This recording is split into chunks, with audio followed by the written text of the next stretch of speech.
Welcome back. This is my XC Falcon. If you're new to the channel, then don't worry about going back and checking out all the other videos. I'll give you a recap right now. Bought this XC Falcon, got it shipped all the way from New South Wales over here to Western Australia. Then I had to do a whole bunch of repairs to it to get it over the pits here and registered in Western Australia. Then I got it registered. Look at it, it looks beautiful. So I decided to take it four-wheel driving because I've got to enjoy driving this thing and I've actually got to drive it. So took this four-wheel drive track that went on for kilometres all the way out to the beach, and then I thought I wouldn't make it back, but it made it back. So we got out there, drove it back. Go check that episode out, it's actually pretty bloody sick.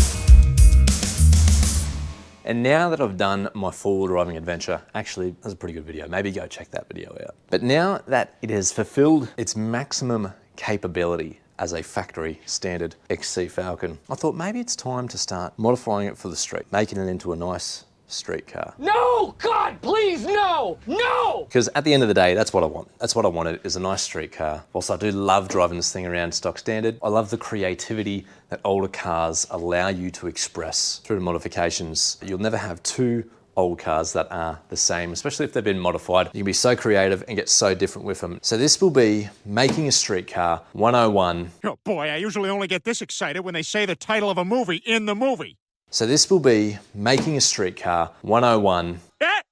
He said it! He said it! And on this episode, we go through a little list of modifications. They don't change anything too drastically, but just change the street presence from grandpa spec going to lawn bowls to something that you just look at and go, oh mate, oh mate. I don't know how you act when you see an old car, but I'd turn into a bloody monkey. So anyways, kicking it straight off, one thing you need when modifying a car is custom number plates. Now you can have them to say the name of the car, you can have them to have your name on it, you can have them with the model of your car on it. I don't really like it when people put the model of their car on their car because it's pretty bloody obvious what it is, unless it's like a Di Tommaso Pantera, where no one actually knows what that is. Or you can get something funny. Now I like to think I'm a humorous guy. I enjoy humor, I enjoy funny things. I enjoy making fun of other people, specifically people that drive electronic vehicles or EVs. And that is reflected in the new number plates that I've got for the XC Falcon. Now this might anger a few people, but I reckon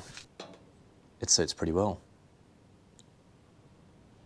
Yep, in full size too, no slim line. I really want these visible from the Teslas. So we've got the number plate protectors here. We've got the custom plates ready to go on the car. And this is our first modification in our series of modifications. Now, I do have to change something on the plate. I've got to drill holes in the bottom of this, which I'm not looking forward to because on the old X Series Falcons, on the front mounts on the bottom of the plate to keep it upright. So I was thinking of making a bracket that would connect to the top of this plate and then run down and then connect to the bumper, but I'm just drilling a hole in these.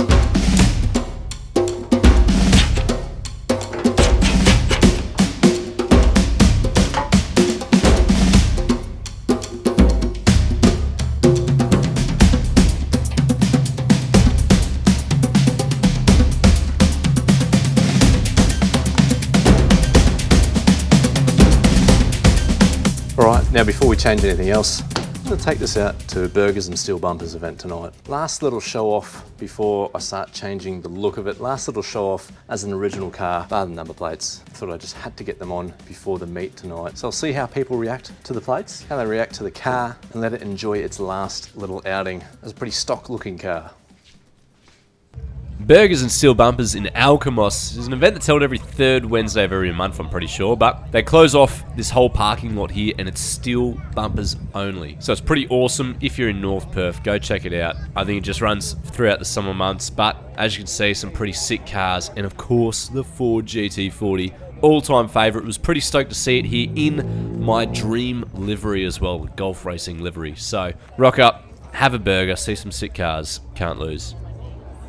Right, stickers are off. Car's looking pretty fresh now. Next step in the modifying your car to give it a little bit of street presence is obviously your wheels and tyres. Now, your wheel and tyre selection has to match up with your suspension selection. You know, are you low, are you high? What are you doing? For example, these wheels, the factory wheels with the hubcaps, stock suspension only. Factory ride height, just Now, if I was running those American Racing 18-inch rims I showed off in the other video, I would need this thing on its guts. So I'd need lowered front and dropped in the rear. But on this car, we are running with the skinnies at the front, fats on the rear. We're putting the original tyres back on, which means I need to drop the front end, put lowered springs back in the front. So, two birds, one stone, suspension and tyres. I don't know about you guys, but I hate using spring presses. I hate these things. I hate stored energy. I hate compressing springs. It's just never liked it. So, to reduce the amount of work that I'm doing here, because that's always a plus, I've taken off this little bump stop plate that sits across here and covers up the spring. So now the spring's exposed. Now, you can't do this if the car's lowered already or if it's just a car that's really low. Like, I couldn't do this on the Focus. But to reduce the amount of mucking around, I'm just gonna get a spring compressor and do him up by hand, because with the spring compressed, if I just do it up by hand, when I jack it up, the spring won't be able to go up. It'll stay like that, and I'll just take it out, easy as.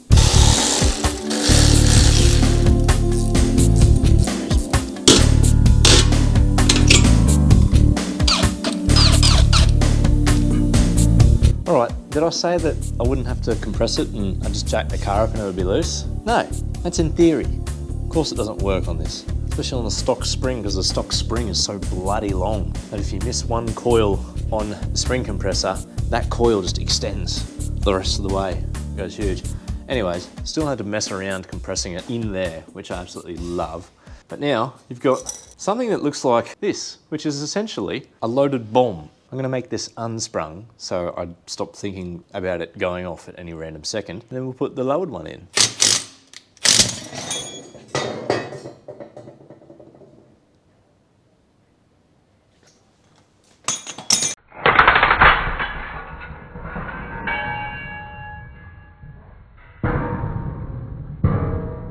Right, as you saw there, worst case scenario has happened. Not only is that now sprung on only one side, but it's blocking the drive for me to loosen that off. So that is stuck like that. I need to now get this, put it on the other side and compress that somewhat straight again without that slipping off and setting that off. Did I mention how much I hate doing springs, brother? Or I can put that in the bin and just not worry about it. Take the loss on the spring compressor, but keep my life.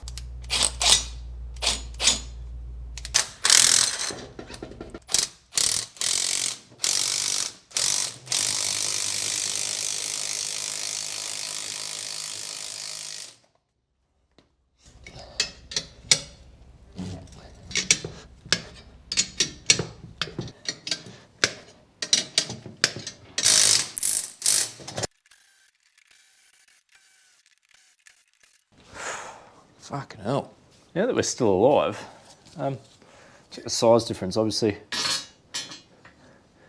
In this one, I think if you're talking in terms of like Commodore springs, that's what you'd call about a coil and a half.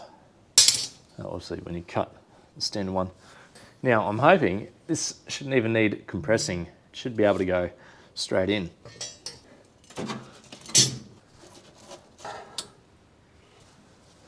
And just like that, the other side is done. Now, we're ready to put the wheels back on and get on the ground. But before I put the wheels back on, these aren't the wheels that are going on. Obviously, the fat boys, well, not on the front, those will go on the rear, but the other ones that are out here, I'm gonna give them a fresh wash because now they just got dirty and shit all over them. So I'll give them a wash while they're off the car, slap them back on, and get this thing looking mean.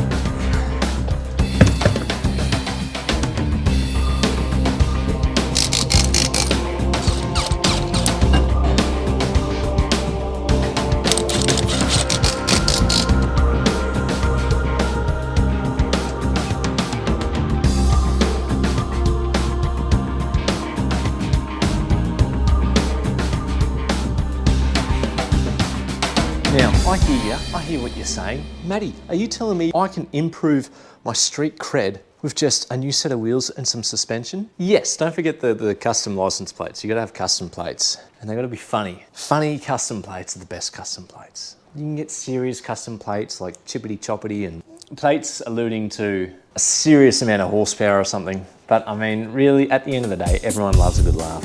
Funny plates are the best. Before we wrap up this quick little transformation, I'm thinking I've got to change one more thing. It looks tough now, but it can look tougher. Give me a second. All right, now if you're upset about the headlights or any of these mods, that's all right. You have every right to be upset. But everything here can be reversed in literally a couple of hours. It's only taken me a couple of hours to smash this out. But in return, I've got something that I think you would agree looks pretty streetable, looks ready to go on a little street cruise. All right, I wasn't gonna show you guys this, but I've gotta be transparent when owning an old car. I was just editing some footage, quickly needed to duck down to Super Cheap Auto, thought I'll take the Falcon, now that it looks all spicy.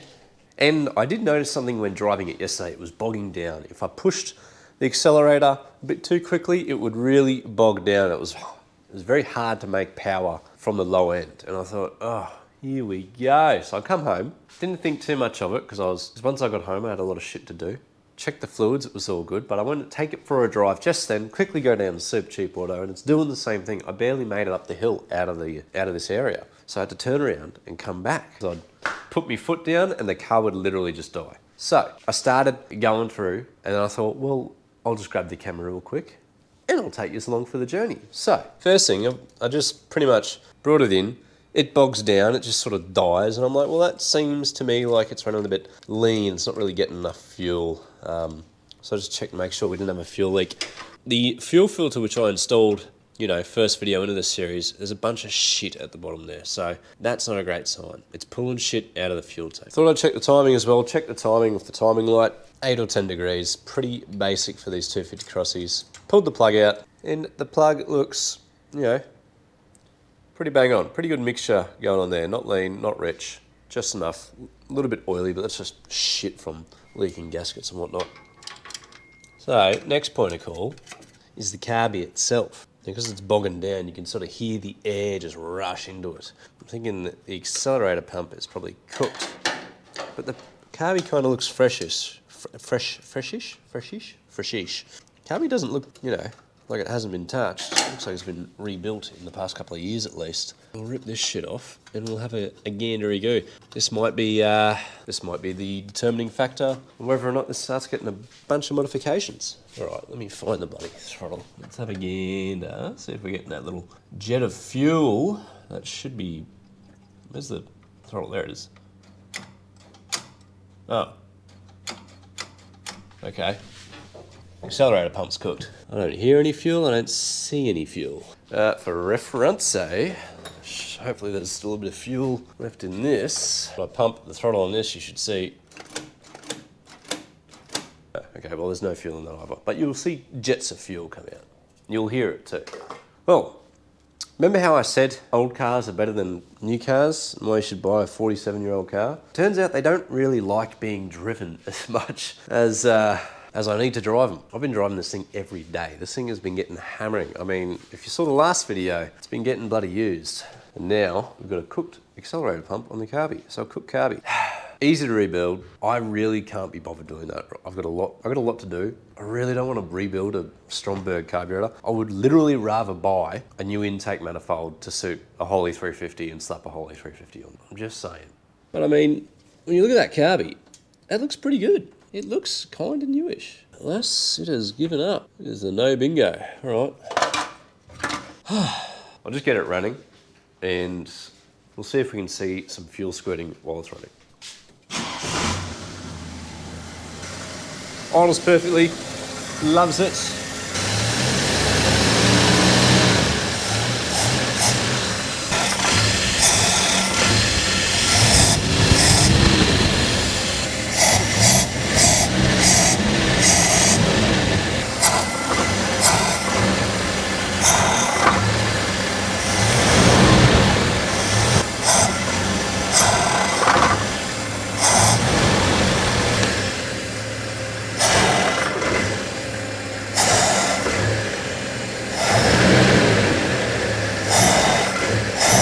let's take it for a little drive.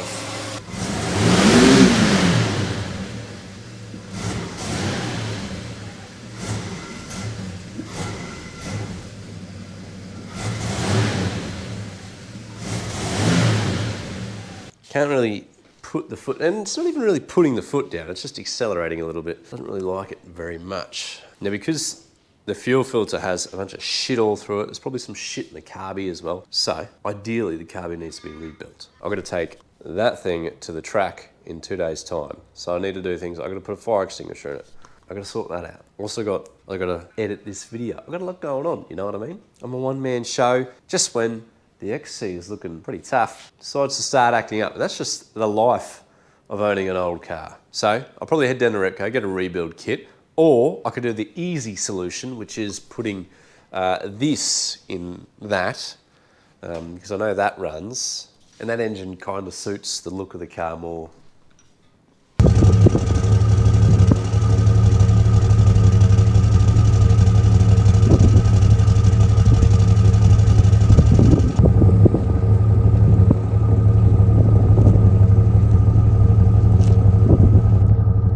Now, most of you would say that this is looking pretty much like a street car now. It's got presence, it's got that attitude about it that just brings you back to the glory days when these cars prowled the streets in droves. But there are others of you that may say this isn't a street car. It's still got the 250 Crossfire, it's still got a little 6-cylinder engine that makes 24 kilowatts. And I'm with you there, I'm totally with you. It does need the V8, in my opinion, to be a real street car. But when it's parked up like this on the side of the road, whatever engine is in it, it could have an Isuzu diesel engine in it. It doesn't matter, it's still a street car when it's parked up. I mean, have we hit our goal? Have we made a street car? Have we turned it from lawn bowl spec to Friday night street cruiser? I'll let you guys be the judge of that. I think it looks pretty streetable, but like I said, it definitely does need a V8.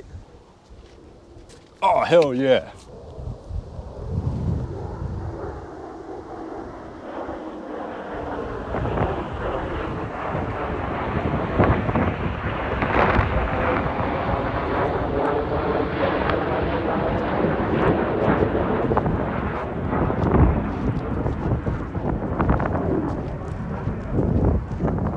Oh, I fucking love jets. There's no time to deliberate on whether it's a street car or not. We've reached our goal, we've made it look pretty cool, and I need to get home and make a fire extinguisher bracket for the Focus, because tomorrow morning I'm taking the Focus to the track and sending it around the track, because that's what it's made for, and I want to enjoy it before I sell it. So I'm gonna get home, park this thing up. So thanks for watching this episode. If you got this far and you haven't subscribed, I hope that you feel like that deserves a subscribe if you will, or at least like the video, and I'll see you guys next Saturday.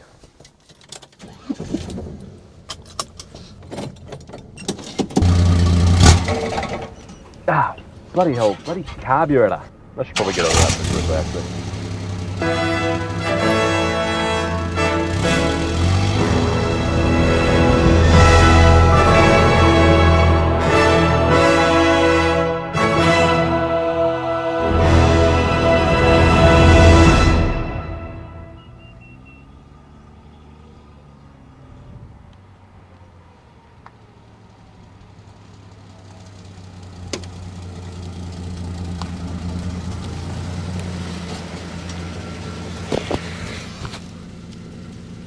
Thought I left you behind.